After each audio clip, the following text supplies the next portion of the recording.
Oh, Taylor Blount. Dude, my second guest on this podcast right when it was in its infancy, and I had no idea what was going to happen with this. And here you are back right after you witnessed a mass shooting. Yep, we're in the front of the shed, and now we're in the back of it, and here we go. So I'm sure you have lots of questions about what happened. Yeah, like how did this all start? Like what went down? Like I basically tell me everything. I was in Houston performing my rap songs with that tinfoil hat at the secret group and whatnot. So I wasn't even here when all this craziness went down. So all I know is stuff that I've like read about in the newspaper and stuff I've heard on Twitter. But I really don't know what started. Like I don't really know too much about like what started this, what happened afterwards, like what was the response time like, how did the shooter get away? Like just I want to know as much as you want to tell me. All right, well, time to remove your tinfoil hat, and I'm going to start talking about the facts. Let's do it. All right, so what I'm going to recall my own personal like experience of what happened, which was first, and then we can go down like the facts of the shooting. Yeah, just say what you saw right off the bat and like what your reaction was. And all that stuff. So I was working downtown. I'm a bartender as well. Okay. You know. Where do you work? I'm not going to disclose you that. Don't want to disclose? Okay, that's I fine. don't want too many people showing up. That's fine. It's for friends and family, you know. Sure. Of course. And so I was taking a little breather from behind the bar. It's just a dive bar, so it gets real dark inside, hot. If there's a lot of people. Okay. So. And I walked outside. Went to go speak to my door guy. I look to the side. I see everyone on 6th Street. They have the barriers up because it's Rot Rally, you know, the biker rally. Yeah, and it's down also there. Friday, and they had the barriers up anyway. Well, yeah, but they had a different amount of them up. It was way different. You could drive down the middle. Okay. Yeah. Because the motorcycles were there. Yes. Yeah, so it was lined about 3 blocks of motorcycles. You could see lots of more people than are usually there on a Friday because Rot Rally was there, of course. Right, of course, yeah. And I look towards 512 and Jackalope. I see a crowd of people surrounding something, and then I just hear like 5 to 10 quick shots in rapid succession. There's a huge delay of the people. So this is something I've always noticed, like shootings, is like people delay. Like even myself, when I've been shot at before, I stopped before I did anything. You've been okay. I just froze a little bit and then dropped to the floor. But there's always that weird delay of like, oh, you don't know what's going on because it's like it's almost you're in disbelief for a couple seconds. But everyone starts sprinting away and it just kind of broke out into chaos everywhere. I immediately started making people go back into the bar, the ones that were standing outside the corridor, and slammed the door shut immediately, basically with no previous permission. I didn't really tell anybody what was going on. I mean, I think some people heard it but didn't recognize it. Like I said, sometimes you don't initially recognize gunshots. And I just kind of pushed people in the bar, slammed the door, locked it, and had me and the door guy stood right next to the door. He went more in. The DJ was next to the window. He ducked down. The bartenders didn't really know what to go on, and everyone started running to the back. Dude, so you like saved a whole bunch of people. I guess if the shooter would have decided to come in. Yeah, you really could have like saved a whole ton of people by doing that. And my first instinct is always not really self-preservation anymore. I've been in those situations so many times. I feel like I can handle myself that I can also be able to put other people out of harm's well. Which is really important. Especially in that situation. And you're a photojournalist, and you were covering a lot of protests, and you've been covering a lot of pretty dicey shit for the past couple of years, right? So. Yeah, well, and also like. You know, that bar that I slammed the doors on right there? Same exact bar I slammed the doors on during the riot that happened in May 30th. The only technical riot we had. Yeah. That one, I was working as a bouncer there. It was my first day ever, and we slammed the doors shut as everybody ran down the street and started looting private stock. Private stock at Boston and there was Street, one bar like on Sabine. I'm actually surprised that more damage didn't occur that night. Well, I don't really think there were that many people even trying to do that. No, I don't know, man. The streets are like I was riding around and I saw like streets that were packed full of rioters and shit. Yeah, it's unfortunate. People got kind of crazy. Yeah. I feel like that kind of peaceful protest is the way to go. That just got out of hand, and I think it started getting out of hand because the police reacted violently. People were mad. It was happening in other cities, so it was just a big kind of there's a lot social dynamic where it's like society just progresses to that point and it spreads everywhere. There's a lot going on, right? There's a lot of frustration that people feel with how they feel they've been treated. You have an education system that brainwashes people to like hate this country. You have a media that facilitates that.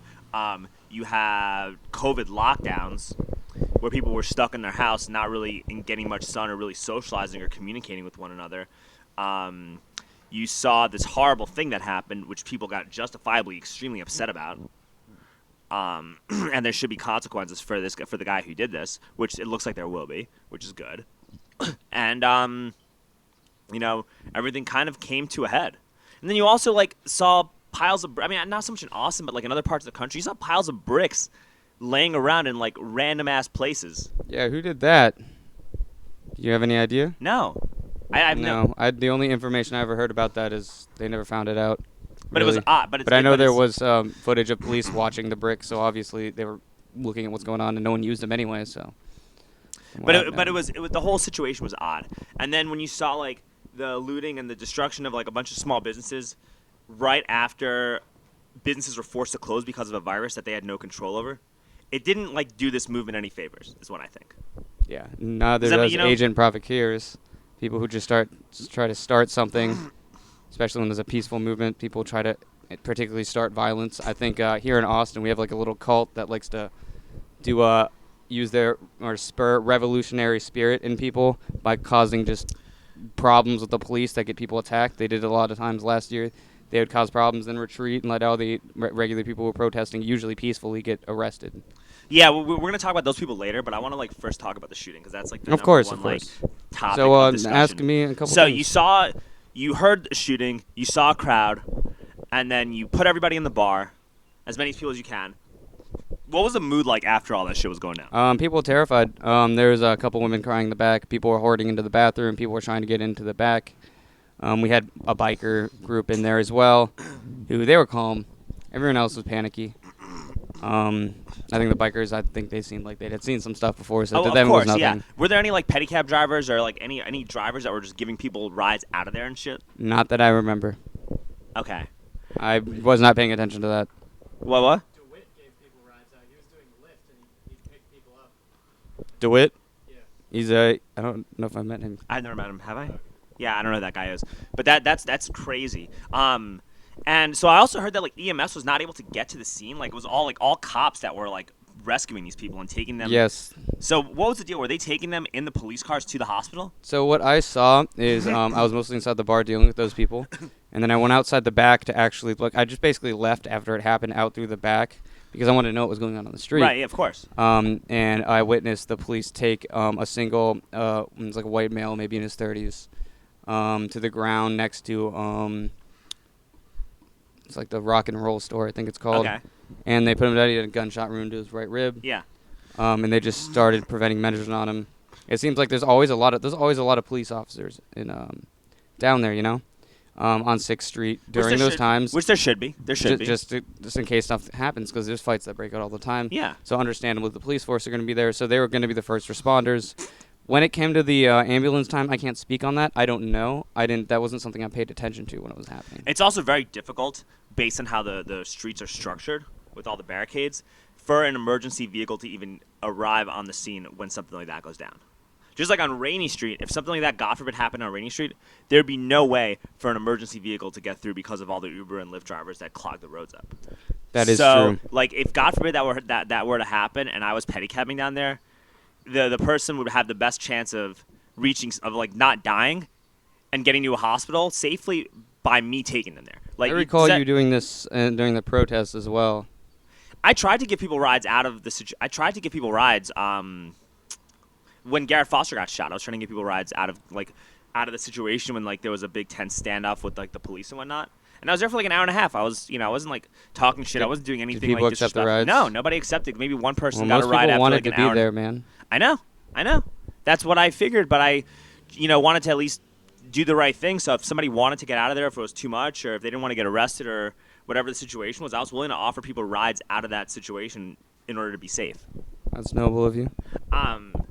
So what I'm saying though is that not to talk about that because I really didn't do much of anything. I was just there while all this stuff was going down. We got to do a better job of making the streets accessible for like emergency vehicles. Like you have I to, agree. man. Having them one-ways roads kind of helps. That's. But like I said earlier, man, if something like this happened on Rainy Street or West 6th Street, you wouldn't be able to get an EMS truck to get through. It would be impossible. I don't believe that's true. It would be gridlock. Yeah, on Rainy Street it would be gridlock. Rainy Street is a thoroughfare. I think there's enough room that they could maybe have cars move over. But if it's on both sides jammed up, then probably not. It is. It would be jammed up on Rainy. I've given Mackenzie Kelly rides like a bunch of times down there, and she was just like, "Dude, this is a shit show. They got to fix this." Yeah. So, we got to figure out how to like make our roadways a little bit more accessible to emergency vehicles, because it was next to impossible just based on how 6th Street is, man. Like I've been working down on 6th Street for close to 8 years, right? Like 7.5 years. With the way the streets are barricaded, with like how bad the traffic is with all the Uber and Lyft drivers, it's almost impossible for an emergency vehicle to go anywhere. So like it really was on the cops to get these people to the hospital, and they came through, man. Like they did a really good job.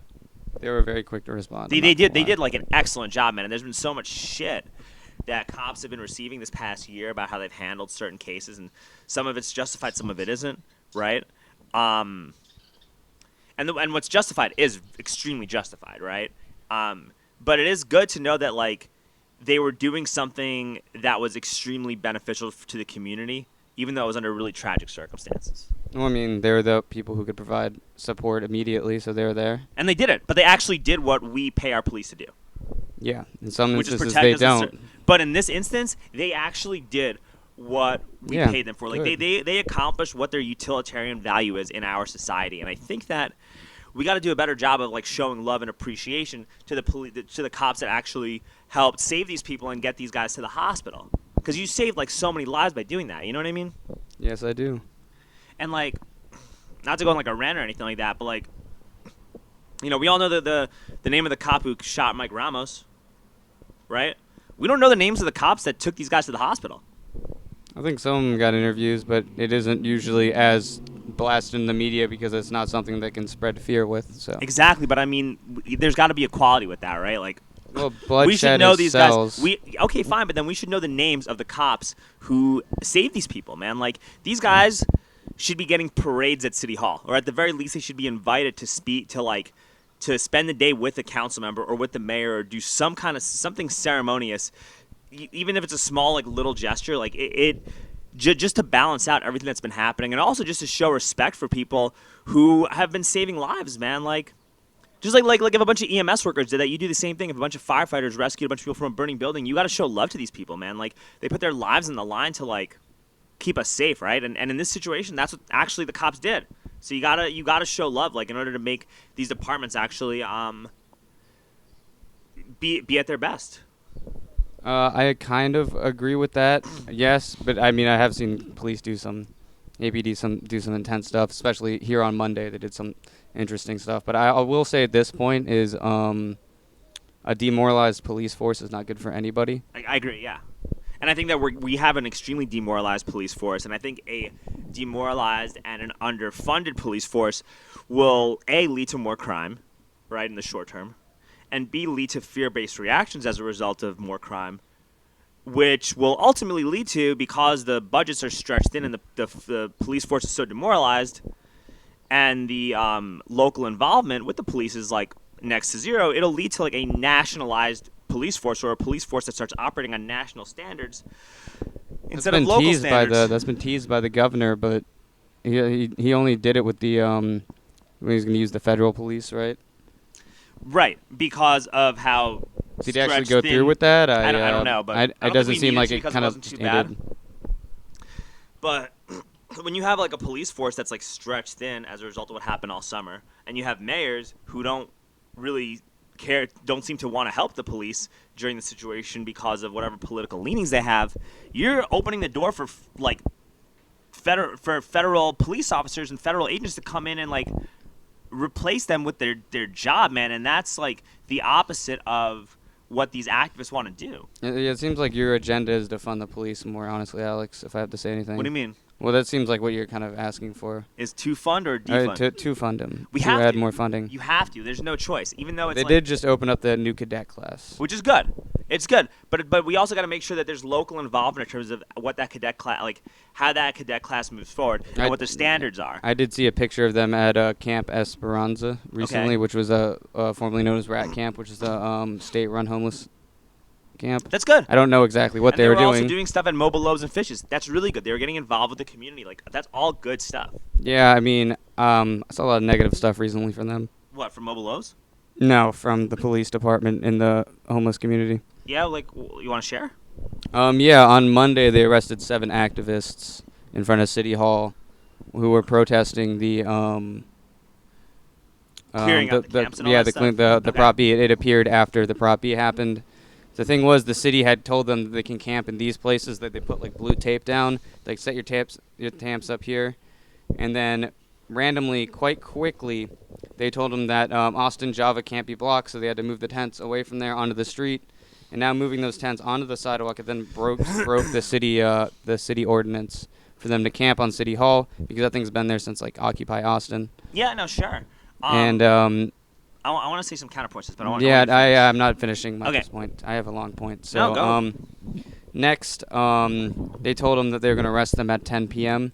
and they're going to remove the tents on believe it was the Cesar Chavez side of City Hall, and they came. A bunch of people came up at I would say maybe about like 40, 50 people showed up to protest at that removal at 10 p.m. Police came, nothing happened. I actually talked to a street cop during that time. They told me that all the police officers were trying to stay as far away from City Hall as possible. So it's like, that's very interesting, because we also had another source that told us that by the next day at 12 p.m. the camp, or 12 a.m., before 12 a.m. the next day, camps would be removed. And a Fox News affiliate said something that similar. But nothing happened that night. So the police came back around 7:30 in the morning, and they took all the tent with a notice that said that they were going to build a new bike lane or do some construction directly in front of City Hall. And to do that construction, they had to remove all the tents, and they did it quite violently. They ended up arresting 7 people. Okay. I saw people thrown into the ground, into bike racks, and into the tents. I was also seeing people like deliberately block traffic and like throw shit at vehicles. I saw some videos of that too. I didn't see I saw some videos. I didn't see them block traffic there, but I've seen a lot of shit like that also. that was not on Monday. I didn't see them block traffic, but I wasn't there the whole time. But dude, it here's happened. the other thing too, man. Like, when you say they never had notice, like we've known since May 11th that you're not allowed to be doing this. Like, eventually, it's gonna come time where you can't be setting up a tent and just camping out wherever the hell you want to camp out at. They were supposed to do it in phases. So phase 1 was to help people get off the streets, and then phase 2 was them giving out notices. Sure, but no it matter was what like you the do, it'll beginning of never be yeah. enough, because this entire community is built on like we talked about this earlier, is built on making a scene.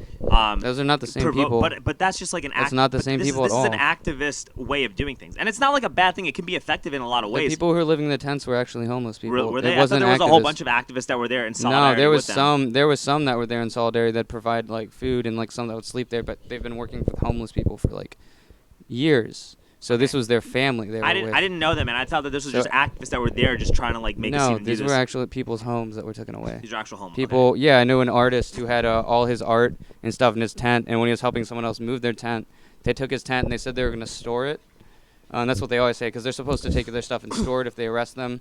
They took his stuff, threw it in a trash truck, and compacted it in front of everybody. Yeah, all his pretty- art and everything. okay. That was all the stuff he That's, owned. That's you know. pretty fucked up. Yeah. How much time have you been spending in around those people, and like have you developed any relationship with any of these homeless people? I have to talk to and get to know people to see what's going on. I wouldn't say I have like very much like extremely personal relationships with people, but Okay, but from like you've spent more time with those people than the average person in Austin. well, yeah, I got to talk to them and know what's going on over there. Okay, so how often are people going to this area and offering services to actually help them get off the street?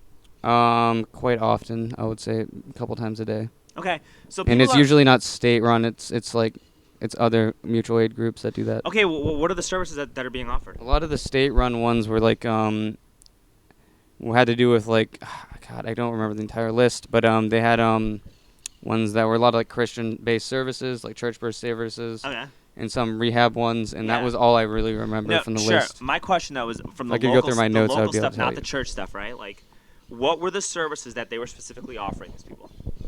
Well, what locals? Are you talking about mutual aid or the state? Anything. Just name a few of these services. that were Austin being offered Street to people. Forum brought like a tank of water to give them food. I've seen like a bunch of people showed up. They looked like they were from they were a group of like Indian men. I don't know what type of organization they were part of, but they handed out like free food to everybody. and I've seen that happen several times. Okay, but that's not a service, dude. Like, I hate to say, like, that's not But really. that's more of like a mutual aid thing. That's an aid, yeah. So when I think of service, we're talking about I'm- services like where people coming in there and like offering them vocational training, where people coming in and like offering them like drug rehabilitation, where people coming in from the small business community or the restaurant association offer like trying to see if any of them would like a job. Okay, I get what there's you're a asking shortage now. of people who Misunderstood the they question. need to work in these establishments with all the unemployment and the COVID lockdowns. Like, I- is that going down? I never personally saw that at all, or really heard of anything Or any of the specifically like that. nonprofits, like the Echoes and the what other nonprofits are out there? There's Echo, there's Caritas, there's like if I'm missing any. No, you got them. What's Some the of one them that would Chris come Harris down. does? I don't Like know. Apple Cedars, Texas Apple Cedar, any of these like.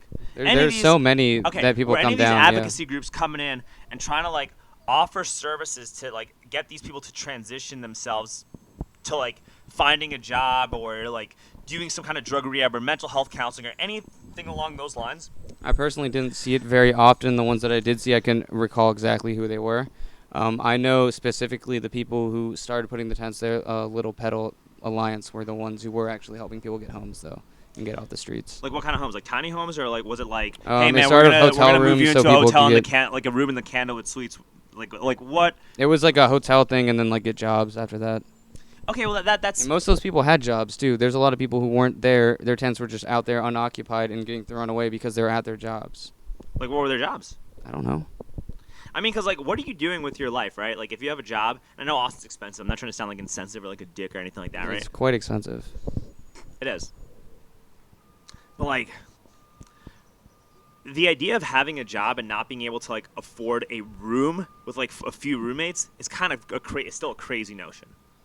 Like, I worked at an after-school program when I first got hired, okay? And it was part-time, right? I didn't make shit, okay? I made about $11 an hour for 5 hours a day for like 6 hours for like 5 days a week, right? So That's I worked a lot about of money, 25. man. That's a lot of work. Some people that's like But I'm more saying, than like, I I got paid worked- when I first started working out here. I worked 25 hours a week at like $11 an hour. So Okay, 25. I was making like $250 a week, right? I was making nothing. I was making like, and that's dick, right? That's like about $1,000 a month though. It's That's- definitely enough to but- pay rent. Exactly. somewhere. It's like most jobs that you get are gonna probably pay you at least that. That's what I'm saying. I mean, when I first started working down here, the first job I got, I was paid like minimum wage. Okay, that but you were wasn't getting like tips. that. What was your job? It was like a bouncer. You were getting but tips. I got though. it went up way But higher you got after tips, that. though. You got tips. So you're That's good. true. Exactly. You're getting tips. So it doesn't count. I don't even get a wage as a pedicab driver when you think about it. Because That's true. You just so- get straight tips. Well, Yeah. you're like a service, you know. And I'm great at my job. We don't have to talk about that. Luckily, things are working out for me a lot better. But when I first moved here, that's all I got was like $1,000 a month, right? And my room in a 2-bedroom apartment was like, I paid $515 or something at like the ballpark. Like I think it was the Edge. Now it's like the ballpark apartments. So luckily I was broke. I had no money. I didn't have shit, and I had to find something else like to supplement this, right? And I knew it wasn't permanent. But I was still able to pay my bills.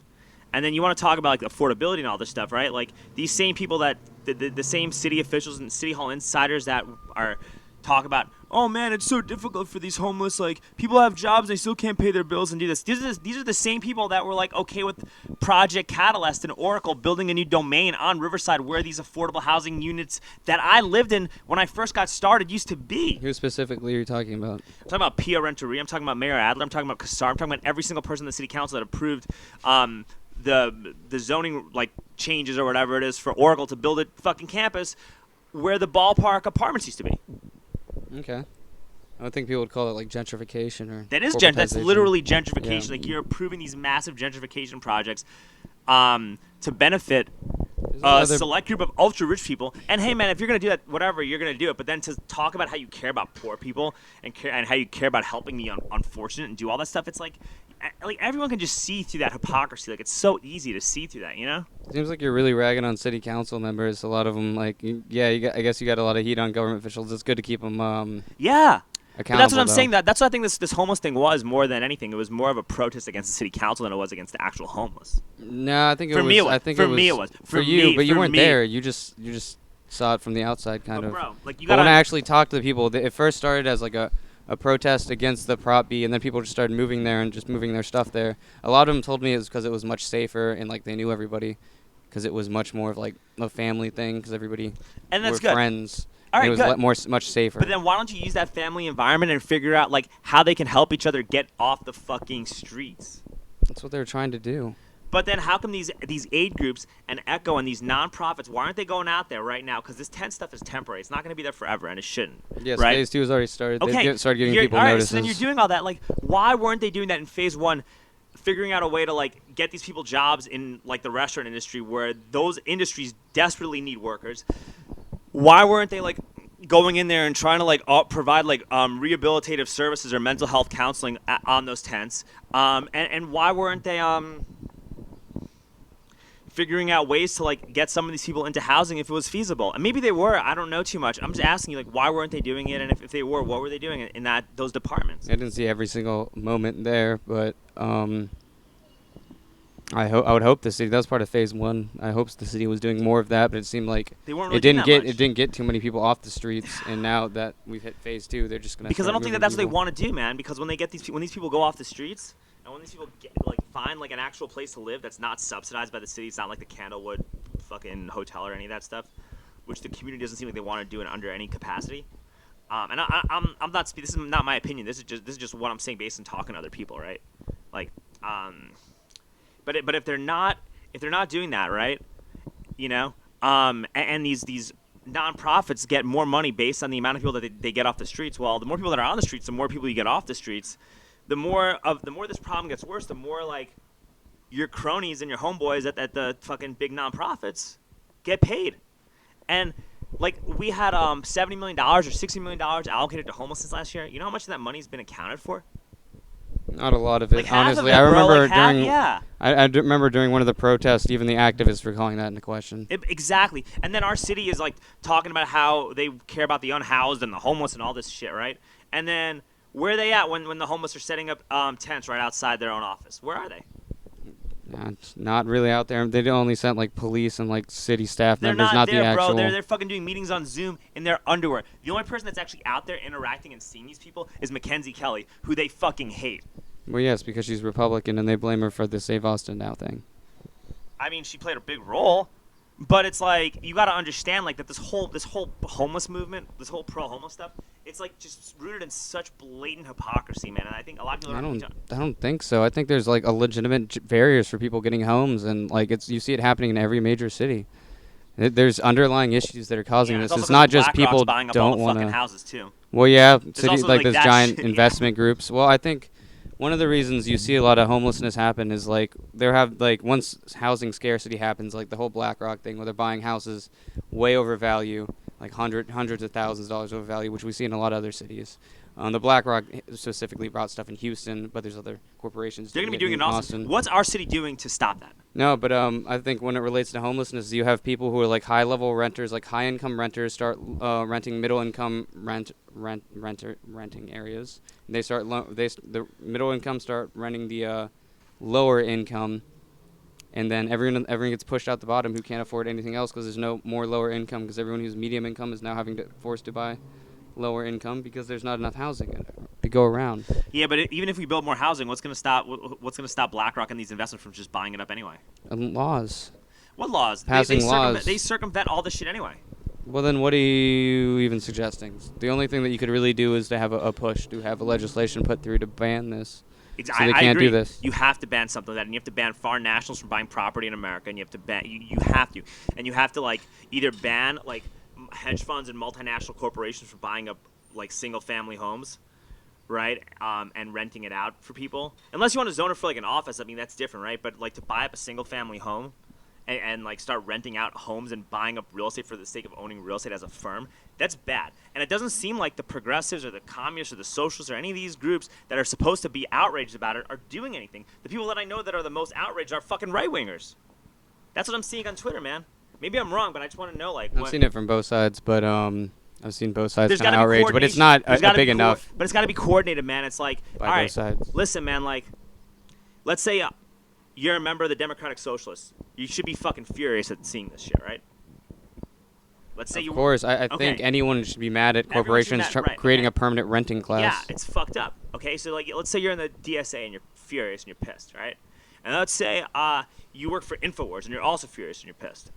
Why aren't they working together to be like, yo, we actually agree on this. Let's solve this together and put our heads together instead of fighting with each other. Because the more we fight with each other, the more these corporations get to just fucking walk all over us and keep doing what they're doing. Yeah, I think solidarity is more than just a 4-letter word. That's true. Because you Something can hate someone's opinion, but when it comes to doing like certain things and pushing certain issues that affect us all, I think a community should come together to be able to do something. Yeah, like if the Democratic Socialists are like Jacob Aronowitz or like Ramtin Farasat or like Chris Harris even or Chaz Moore, any of these people, right, whose policies I disagree with probably more than I agree with, were to say, hey man, what's happening with BlackRock buying up all the homes and shit is fucking egregious and we need to stop this from happening, I'm marching with you, totally supporting you, 100%. No questions asked. No questions. You know, and then also if like, you know, a bunch of like super hardcore like conservative Republicans are mad about it too, I'm doing the same thing because I really have a problem with that particular thing that's happening. We have a problem with identity politics in this country and people just focusing on one ideology and then they fight each other with their little ideologies. It's fucking, which is it's so toxic. A huge problem. It's really bad. It's really bad. I hate how ideology is used to justify so many terrible things, especially division when it comes into our communities. Yeah, but it's being like, fucking just because I believe this one specific thing, anyone who believes anything else can't agree with I can't agree with them ever because it's not the correct way of thinking because like only I think correctly. Yeah, only a lot my of people squad say thinks that. correctly. Like, but you know what? Yeah. Central banks love that. Central Well, banks love that shit because then it gives them more of an ability with less obstacles to do what they want to do. a conversation where everyone thinks the same, no thinking was even done. Yeah, you got to at least question. You got to question what people say. That's true. You got to question everything you can, really. So when it comes to let's go social back to the issues. shooting, man. Have you how do you think about like how the media described the shooter and like went about covering it? I think it was like really like way too vague at first to say that because like I even said this on Brad's show. When he's like he asked me the same question. He's like, "Oh, don't you think like it says the shooter's a black male with dreads, young, white shirt, like white sneakers." I think that was the description. The shirt and sneakers. I remember the dreads part. And I was like, that's very vague. And he's like, well, how do you think it's vague? It's like, well, while I was saying that, I high-fived a dude who looked exactly like that because I was standing outside my apartment. And there's a guy walking by who I knew who was black and with dreads. I high-fived him. Like, it's going to push like negative stereotypes, which is it's going to make people act out. We saw the same thing with like people attacking like Asian Americans when the COVID thing. People are dumb, first of all. And you tell them, if you put the blame on one specific group in a vague term, people are going to reach out and attack those people. Right, because if you can't describe and you know what? They facial... did catch the guy, and they did put his name out there. Yeah, and that's good. And they caught him, in a couple of days. Yeah. And well, it's like, so Sam Tripoli made this joke. I didn't mean to interrupt you, but like, he basically made some joke about like, you know, it's harder than finding a Korean at a Korean festival in Koreatown. What? Like, he's like, you know, finding like a needle in a haystack or finding some, like, I forgot what the premise of it. But I get the joke. You know, like it's harder than find like whatever he was talking about is like it's harder than finding like a Korean at a Korean festival in Koreatown. And so if like it kind of makes sense to that point though, right? Because it's like it's a black guy with dreads. There's a lot of black guys with dreads, and if you can't like be a little bit more descriptive. Some random black dude with dreads could just get arrested for a crime they didn't do. Exactly. And It prevents that's really stuff like that. Yeah, you got to be careful about that. And like, there was some fucking white dude who escaped from like the Dell Children's. I saw something about that too. And they gave his name out right away. Wait, because they had his name and picture. Because he was already there. They knew who he was. It wasn't like just description. Like that's why I think that whole like argument is baseless. Like you're just starting. That's the division I'm talking about. People who pick those politics. Like, oh, was this too vague? Well, maybe there's a reason they dropped it because it is too vague. But, then why, if this is vague, then why is this other thing where we had a picture of the guy, like, actual picture of the guy not vague? It's like, well, they had a picture of him. You got to think logically. People think too emotionally about these situations. They had a picture. You got to think they're too emotional about these situations. situations. Name, or did they not? Were they not able to, like, find something based on, like, the fingerprints, the gunpowder residue, or, like, some of the previous... I don't know the very much minute details of the investigation. I do know they got him in a couple days, which is good. There's Halo cams all over the place. There's cameras in those bars. Come on, man. It was going to be... It was... And it wasn't like this... And these guys weren't like just random people that just wanted to shoot up fucking 6th Street, right? Wasn't it like they were gang members or something like No, that? And they were. It seemed like it was an argument that started it. I've seen a video that seemed like it had the two individuals that were both arrested arguing beforehand. I've heard reports that they were both middle school friends and they are middle school enemies, and they had beef, and they got in an argument. And that's basically what happened. Yeah, and so the people that both the two shooters weren't together on this. They were fucking acting separately, firing at each other with no fucking aim, and they just hit a bunch of people like a bunch of fucking morons. Yeah. It's just the same story as you can see in many other countries with a lot of grotesque violence is kids with guns. I mean, just young kids with guns. I'm not talking about adults with guns. I'm just talking about kids with guns. Yeah, and those countries have stricter gun laws than America. I don't know. El Salvador seems to have the same problem. Yeah, but El Salvador is gonna you're gonna see a lot of improvements in El Salvador based on their ability to accept Bitcoin. They're allowing everyone who has Bitcoin to basically buy buy a citizenship and move there. Well, they're also using Bitcoin as legal tender, which is going to make things a lot more affordable. Yeah, sure. It will. I mean, it'd be a great way to cop out like all the money that you used if you got it. Like, say, I think it'd be like kind of a paradise for cashing out illegal money because you can't cash it out in the States. Well, your ID illegal, has to be illegal or not. You're gonna get that'll happen. caught to it, yeah. Right? That there's gonna definitely be some of that. I mean, not you that I never saying, create a perfect system. That's gonna be there. But what will happen is you see like the dollar and every other fiscal currency is losing its value because of all the money printing that happened this year and all the of course. and just even in the past the way individual countries have managed money, which has not been backed by any hard assets. You have something that's backed by a hard asset, by a hard digital asset. And when you have a hard digital asset that standardizes the money, it makes things more affordable. Because someone could just say, hey, man, like, we're going to offer you a discount on this if you just pay us the Bitcoin equivalent. Because you know it's going to be an appreciating currency. I don't know too much on this specific topic, but I know that our city, like, if you really want to talk about how we could solve a lot of these problems, right? And this is why, like, I can say what I'm saying, talk to, like, activists who are, like, super left and stuff and not get, like, fucked with because I have solutions that I think would actually work. You think leftists are against Bitcoin or something? I think a lot of them might not know about it. I think there's some that are against it. I think that's completely untrue, but okay. They like it? Yeah, you seem very, like... Yeah, you need to get out. You need to get out of your little right-wing bubble, I'm not my in a right-wing bubble, though. Well, here's my take, though, right? I'm saying this based on a guest that I interviewed who was like shitting on Bitcoin, who was like a full-blown Mao communist or whatever, right? Like, I don't know if he's Mao, but he's a communist, full-blown communist. I don't know if I watched this one. I need to go His back last name was Andrew Mao. He was cool. I really liked the guy a lot. Like, really nice kid and stuff. We just had a big argument about Bitcoin. He disagrees with, like... Okay, I can see where you get that. He's like, it's not good for the environment. He believes all the fucking UN talking points and all that shit. Anyway, point is, if these, like, leftist groups and, like, a lot of these people that are, like, super on the far left like Bitcoin, then that's fucking dope. That makes it even easier to pitch this. That's great. That's awesome. What I'm saying, though, is that if we started, like, if the city started accepting Bitcoin for, like, property taxes, right, or city fees or business taxes or whatever it is, and just they could offer, like, a 30%, 25-30% discount on any fee or taxes that they want, because in 4 years, the investment is still going to 10x. Okay. And then you'll have a budgetary surplus to actually finance all of the projects that the activist group actually that they actually want to finance. That's a very bold claim, but how you can say they're not going to just use the money for something else or hoard it? Well, what you do is it doesn't seem like they're using the money from homelessness the way they should have, you know? Well, how would more money do for them? You hire somebody from, like, CoinMarketCap or whatever to manage the crypto budget, so you know when to take money out, when not to take money out. You have the activist community that can say, look, this is our surplus. We want to use our surplus for this, and that, and we want transparency and accountability. What do you mean activist community? Do you think only, like, people who have a specific, like, goal in mind or an orange interest group should have any say in our government, or should it be I think it should be the people, but I think I'm just using it as an example, right? Like, okay. I think, like, somebody like a Chaz Moore could get a lot more done if we started adopting, like, Bitcoin for these payments, because once you have a budgetary surplus, you have, like, real leveraging power to be like, yo, man, here are some problems in my community that I want to fix. We have this amount of money to do it. Let's do it, and we want to let's provide, and then we should provide receipts for how that money gets spent so people can see where their money's going. Like, that's what I'm thinking, like, on a very rough basis could start happening. All right. I understand that, yeah. I mean, I don't completely understand the idea because I'm not too well read up on cryptocurrency currently, but... Have you been buying the dip, Taylor? Of course I bought the dip. Good job. I mean, what are you talking about? How much Bitcoin do you own, sir? Do you have a vested interest in all this? I have some Bitcoin. I don't have enough Bitcoin to like Do you have become enough to buy multi-millionaire. a permanent residency in El Salvador? No, Okay.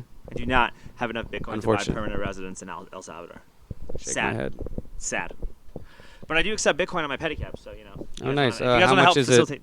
Well, this is not the sign I got, but you know. Okay, driver works for tips or Yeah, 60 don't worry per about that. hour. We're gonna fix all that. And this is actually I'm about to lease out to somebody else to give someone with an opportunity, the same Nice. opportunity that pedicabbing has provided me and whatnot, right? But yeah, so these kids are like rival gang members, or they had like beef in middle school. I think they just had beef. I don't think it was a gang thing. I think going They said immediately beef, they said saying it's a beef. gang thing is kind of insane. Yeah. Okay. Fair. Because then you're bringing into like, oh, there's this mysterious gang. Oh, what do we do? Yeah, you're like, right, no, You don't want to fearmonger. No, you're right. Exactly, it's I agree, I fear-mongering. agree, Don't I agree, do I agree. that. Okay, but these two guys had beef. Yeah. Dude, if they It's just kids fucking with fought guns. and used their fists and solved their problems the old-fashioned way, none of this would have happened. Yeah, kids with guns. It's the age-old story of people getting shot. So, yeah, you even look at like all school shooters are kids, obviously. Most of them. It's all white kids too. Not all white kids. Mostly white kids. Mostly white kids. Mostly though. white kids. Do you ever find it like weird how like different ethnic groups are more predisposed to like different crimes? I guess I've never really looked into that. I mean, I don't know. I've no one's ever even said that to me before. But just like from like a state, like if you just look at it from like a generalization standpoint or a free association standpoint, it's like you're more worried about like some black dude like committing an armed robbery, You right? think it's or a not an mugging, economic thing? But you're also at the same time, you know, more worried about like some white guy committing a school shooting or a mass shooting somewhere. Yeah. Do you know? I think it's like a cultural or like a cultural difference. Do you think either cultural or maybe even a class issue? Yeah, I think Might so. be a class issue. I think so, yeah. Because generally speaking, the kids that commit like mass shootings are not like they're not like rich kids, but they have like enough money where they Yeah. can like kind of stay at home and be on their computer all day and like not socialize or and not buy interact guns, with of people. course. Well, people in the ghetto buy guns too, right? That's So true. that's not a fair argument. Yeah, you're right. There's that. There's probably like you have like the more suburban standards of beauty that you're more upheld to, that you don't feel like you belong. Like there's a whole bunch. I of wouldn't. shit, I wouldn't call suburban very beautiful. No, but there's like the I suburban. grew up there when I was a kid. The No, suburban gross. There's a There's no suburban community. standard You don't that- know I never knew my neighbors out there. It was horrible. Really, where'd you go? Suburbia was terrible. It was in Florida. Oh yeah, okay, It was you told me awful. that, Knew yeah. no one out there. I mean, well, it was like I had friends and stuff, but it was like you didn't know your neighbors. Everyone's house was pretty identical. It was awful. People aren't supposed to live like that. People are supposed to live in like a connected community with friends all over. My parents used to scare me when I was younger. My mom would always be like, "When you get older, you're not gonna have any more friends." But like honestly, I have more friends than I have ever had in my entire life. Dude, I'm the same way. I thought everything was gonna peak in college or high school, and I'm like, no, dude, I'm actually like way more happy and fulfilled, and have way more freedom than I ever did when I was a kid. Exactly. I feel way better now. And honestly, like I feel like people say, "Oh, you're gonna like peak in high school or college." No, I have yet to do that. But that's another reason why I kind of like that. It's hard to wrap my head around certain things, right? Because like I built like a pretty good life for myself, man. Like for the most part, I mean, I make a living off the kindness of strangers, right? Basically. I do. I mean, I work for tips as well, so I completely understand. But at the same time, like I was able to make it work for myself in Austin, kind of carving my own path. So it's like if I can do it, and I'm not extraordinary in any capacity. If anything, I'm probably like the opposite of extraordinary. What's stopping you from going out and lifting people up that same way? Well, that's what I'm trying to. Because you have a story it seems like you want to tell, and you should, if you want to help somebody, you want to see people get jobs and get out of like these camps and stuff like that. Dude, Perhaps you can provide them with. You don't think I'm trying to? I don't Like, know. I had Ann Howard on, the director of Echo, and I was saying all this shit to her right before Prop B passed. And what was her response? She's like, these are good ideas. Like, maybe you're right. Maybe we spend too much time focusing on the harder cases instead of focusing on the easier cases. Because the more easy cases you knock out, the less people you got to deal with. Exactly. But she was agreeing with me, dude. I've talked to cops. I've had Dennis Ferris. I had Justin Barry on, and I talked about how we need to start making it legal for cops that we shouldn't be drug testing cops for marijuana because of all the stress that they're under and whatnot, right? I'm like actively talking to people who are like super right wing about about how we should actually accomplish meaningful police reform. Like I'm doing all this shit. I'm doing it, and it's being more well received because of how I communicate. Okay. But I'm saying a lot of the same shit that a lot of these left-wing activist groups are saying. I think I'm just saying it smarter and in a way that's getting people to actually listen to me who are in those positions. Like I said before, we need to abandon identity politics and not so Yo, division. but that's why I get like so mad when people are like, "Oh, it's so bad. Look at how fucked up these people are. Like these people, Austin's impossible to live in. You can't make it out. It's impossible to make it anywhere." Like, no, that's just a shitty fucking attitude that like undermines like how good we have it here. I think we have it really great. We have it great. You can even look like 1,000 miles away from here. There's like the horrors happening in Mexico and stuff like that. Dude, I dress like a high school gym teacher, okay? I mean, you And I do honestly fine. look like one. I dress like a high school gym teacher, and I'm comfortable, and I'm friends with people who like, and I'm friends with like fucking sitting city council members. You know what I'm saying? Okay. Like, if I can do it, then anybody can do it. And maybe I should do a better job of actually communicating and talking to some of these people, right, or offering ideas. But it just seems like from when I've tried to a couple times, no one's ever like receptive or wants to actually do it. Like when I first started, man, like I did PPD studies when I first moved here. Okay, I was a fucking guinea pig, bro. What is a PPD study? Pharmaceutical product development. What the I was a motherfucking lab What? rat. I was a fucking lab rat, bro. Okay, I was a lab rat, Taylor. And my first year in Austin. Is that why you have the tail? Yeah, dude, haven't talked third about that eye. yet, Don't worry, no. we'll talk about that later, Okay. bro. All the ticks. No, listen. I was a lab rat, bro. Like my first year in Austin, I wanted to teach elementary school. I didn't get a chance to teach because I wrote a certain type of book. I think like it kind of fucked me up. But I was, I really like was reinventing everything about myself when I moved to Austin. Okay, and I did everything that was asked of me that I was supposed to do to try to be a teacher, and I got rejected by like 15 different schools with no explanation whatsoever. When I busted my ass in every assignment that I had, Did subbing. you ever figure out why? No one ever told me why, but I can put two and two together, you'll figure it out, right? You Google like Dear Diary and Wasted, the book I wrote back when I was younger. I can understand why, but I would have been nice to hear an explanation. Anyway, man, first year I was broke. I had like $100 in my bank account, like $7K in credit card debt. I was like this close to just leaving and going back to New York, living with my mom and dad, just being some fucking loser that I was before I got here, right? And then I did a medical study, okay? Then I did a PPD study, and I made $2,000 in like 3 days. And I was like, okay, I can pay my rent. I'm gonna be all right. Then I was pedicabbing. Then like events started picking up. I was like, all right, I got some rent money. I got a little money I could pay my credit card down with. Like, and then like, I had 3 studies later, and then an ACL and a South later, and all of a sudden I paid my credit card bills off. All right, and if I could do that, like somebody else could, like, what's stopping all these, like a bunch of these people in the tents from just like, yo, don't do drugs for a month and go do a medical study. You'll make $3,000. You'll find a place to live. A lot of people just don't want to be stuck in their ways. Just like you said, you talk to the Echo supervisor, you talk to city council. People are just stuck in their ways. They won't budge what you tell them. Exactly. You got to And that's show why it's them through fucking empathy. that's why it's fucking frustrating, though, bro. You understand what I'm saying? That's why it's so frustrating. And then also, because of the fact that like I've had like people like Mackenzie and people like from InfoWars, my podcast, or other people that were like Matt McCoyak, and like I've done like some, I guess, conservative activism, but it's really only because of how mad I was about the lockdowns and like what they can lead to that I went down this path. I almost feel like if I go to these areas, no one's even gonna want to talk to me, or people are gonna start talking to me like in a hostile manner for no reason. Like, so it's like the self-fulfilling prophecy, man. You get what I'm I saying? would say show the community that you're better. Don't pay attention to the people who hate on you. You know? Bro, I've been doing that. Well, I've seen it. I've seen you interview a lot of people, and I find it really interesting. Well, thank you, and I appreciate that. Anyway, how do we get a hold of you, bro? Because we're about to wrap up, and I think You can find me on Twitter at Third Eye Club with the threes, or the E's or threes. you want to spell that shit out so people know. Third, the letter, the 3RD. yeah, the word third, and then 3 like I, but with the threes or E's, and club. Yeah. All right, then Instagram. What's your Instagram? Oh, it's Castles in the Skies. You got anything else you want? Any other No, that's platforms? it. All right, hey Taylor, thank you so much for coming on. I'm sorry there was a lot more we wanted to talk about, but It's all right. there's always next time. Anyway, thank you so much for coming on, and as always, it was a pleasure. Taylor Blount, ladies and gentlemen. Adios, guys. Have a nice